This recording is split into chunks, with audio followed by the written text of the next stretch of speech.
Hi, I'm Phil. I'm a turfgrass scientist here at Scotts, and today we're going to talk about the benefits of feeding. I'm going to show you what happens as you feed your lawn throughout the season. So when you feed your lawn, the easiest things to see are the color, so your turfgrass improves in color, but also the thickness. Well, what does that mean? It means that if I feed more often, I'm going to have a thicker lawn that can withstand more wear. So if you have a lot of kids and pets running around the yard, this is going to stand up a lot better than if you don't feed at all, or if you only feed one time a year. But let's say you have a lawn where it doesn't get a lot of wear, you may be happy with just feeding twice a year. Another thing that feeding does is it makes your plant healthier. It makes a stronger plant that can withstand disease.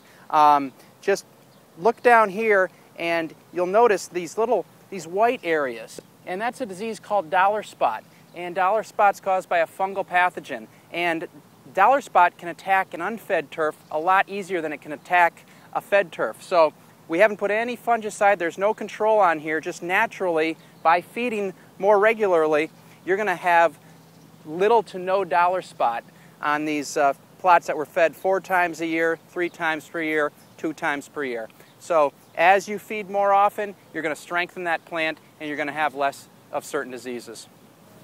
When we don't feed, our turf begins to thin out. So we've got thinner turf that becomes thicker and thicker the more often that we feed it. So if we go from 1 to 2 to 3 to 4 feedings, that thick turf does a couple other neat things. One, it helps crowd out weeds. The thin turf, it has openings in it. Those dandelions can blow in from other places, establish, and they're harder to grow out because the grass is so open. Here on your thicker turf, it crowds out those weed seeds. It keeps them from coming in, and you'll have fewer and fewer weeds each year. Just like a thick grass can help crowd out weeds, a thick lawn can also withstand more damage. And what I mean by that is when insects such as grubs attack your lawn, the damage is a lot less severe. You're not even going to notice it many times when you have a thicker lawn because there's more roots for those grubs to use, to eat up before they cause damage that's noticeable on top.